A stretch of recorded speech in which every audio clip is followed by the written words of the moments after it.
Ulamolardan ba'zilari aytgan ekanlarki, odamlar namozda 5 martabalik bo'lishadi degan ekanlar. Shu narsani o'zimizni bir tarbiyalaydigan namozni bilishligimiz uchun shuni o'qib bermoqchiman. Birinchi martaba o'ziga zulm qilgan namozxon martabasi. Qur'oni Karimda favaylul lil musallin alladina hum an salat rukunlarni ham rioya qiladi. Tahoratlarni ham rioya qiladi. Lekin o'zining qalbidagi vasvasa bilan kurashlikni zoya qiladi. Mutlaq o'zining qalbida kurashmaydi. Nima xayol bo'lsa o'zini qo'yib beradi, kurashmaydi.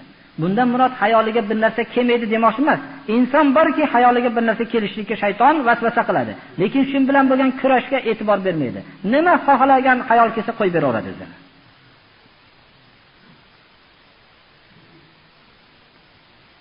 Mana bu ikkinchi odam. Birinchi odam vayl e'lon qilingan. Bu namozxon azoblanadi, birodarlar. Ikkinchisi hozirgi o'qiganimiz hisob beradi. O'zi bilan vasvasani daf qilishlikda kurashmaganligi uchun. Uchinchisi namozning hududlari, rukunlari, vaqtlarini rioya qilgan. Vasvasani daf qilishlikda kurashgan. Xoh u vasvasa kelaversin, bu daf qilishlikdan qo'ymaydi. Vasvasa kelishni ham shayton jo'natishdan ham qo'ymaydi, bu ham kurashlikni ham qo'ymaydi. Bu odam o'zining ashaddiy dushmani shayton bilan doim mujohadada, ham namozda, ham jihoddadir.